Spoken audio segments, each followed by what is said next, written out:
Assalamualaikum warahmatullahi wabarakatuh. Kali ini aku akan menjelaskan 2 poin yang berkaitan dengan demografi politik. Poin yang pertama adalah relasi antara konsep demografi dalam politik, baik dalam kelembagaan maupun prakteknya. Dan poin kedua adalah bagaimana isu demografi dapat menjadi isu politik yang dapat mempengaruhi pembangunan nasional, baik di negara maju maupun di negara berkembang.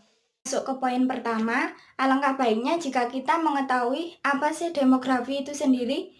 Seperti itu. Nah, demografi atau ilmu kependudukan adalah ilmu yang mempelajari dinamika kependudukan manusia, yang meliputi ukuran, struktur, distribusi penduduk, serta bagaimana jumlah penduduk itu berubah setiap harinya, yang biasanya diakibatkan oleh kelahiran, kematian, serta migrasi. Nah, kalau kita sudah tahu mengenai demografi, maka kita bisa berlanjut ke poin pertama, yaitu relasi konsep demografi dalam politik, baik secara kelembagaan maupun prakteknya. Sesungguhnya demografi sudah merupakan kerja politik. Mengapa disebut demikian? Menurut Bruce Curtis, pengklasifikasian, simplifikasi, kategorisasi, pendefinisian, dan pemetaan teritori penduduk yang terdapat dalam demografi adalah bagian dari politik karena terjadi praktek kuasa serta menentukan konfigurasi relasi dan proses sosial. Nah, jika kita kembangkan lebih lanjut, maka demografi sendiri jika dikaitkan dengan perspektif politik, maka ujung-ujungnya akan menghasilkan penjelasan tentang realitas sosial, di mana realitas sosial itu biasanya berkaitan dengan kepadatan penduduk, laju pertumbuhan yang tinggi, besarnya angka kemiskinan, pokoknya yang masalah-masalah yang berkaitan dengan kependudukan. Nah, secara tidak langsung, hal-hal tersebut akan berpengaruh terhadap jalannya politik itu sendiri.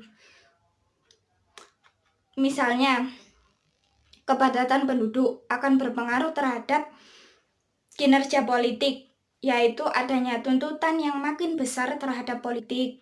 Kemudian adanya perebutan hak orang lain, yang mana dengan kepadatan penduduk tersebut, maka mau tidak mau hak tiap individu akan berkurang.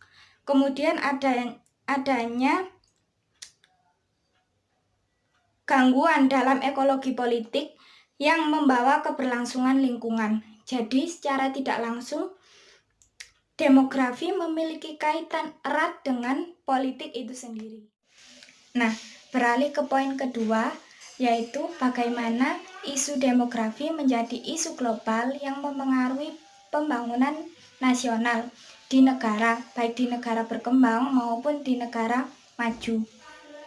Nah, di poin kedua ini, saya mengambil contoh dari bonus demografi yang akan dialami Indonesia. Indonesia diperkirakan akan mengalami bonus demografi pada tahun 2020 sampai tahun 2024 dan puncaknya terjadi pada tahun 2030. Bonus demografi terjadi karena jumlah penduduk dengan usia produktif lebih tinggi daripada jumlah penduduk dengan usia muda dan juga usia lanjut. Hal tersebut dapat memberikan dampak positif bagi Indonesia, dampak besar terhadap pembangunan dan juga perekonomian di Indonesia. Namun, bonus demografi juga harus disertai dengan pembuatan kebijakan yang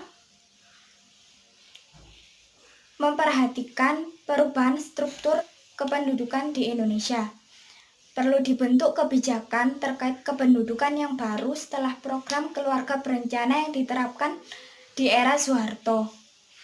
Program KB tersebut dinilai berhasil mempengaruhi struktur penduduk Indonesia, yaitu dari laju pertumbuhan penduduk yang tinggi menjadi sedikit berkurang.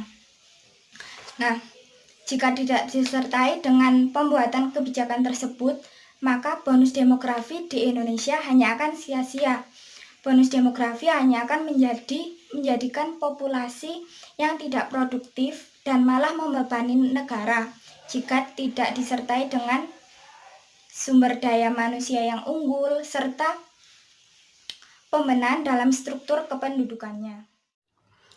Nah, dari contoh di poin kedua tersebut, dapat diambil kesimpulan bahwa isu-isu demografi seperti sumber daya manusia yang kurang mumpuni, kemudian masalah-masalah kependudukan, dan masalah yang ditimbulkan jika bonus demografi telah usai dapat mempengaruhi pembangunan nasional. Nah, sekarang kan sudah ada yang namanya program. Bukan program sih, lebih kepada pedoman dan pengendalian, yaitu namanya MDGs, kemudian dilanjutkan ke SDGs. Nah, kedua pedoman tersebut bertujuan untuk meningkatkan kesejahteraan masyarakat serta pembangunan nasional. Nah, jika kedua program tersebut dapat terlaksana dengan baik, maka pembangunan nasional, kesejahteraan masyarakat, dan isu-isu demografi dapat diatasi. Dan sedikit penjelasan tentang 2 poin yang berkaitan dengan demografi politik. Semoga bermanfaat dan thanks for your nice watching and see ya!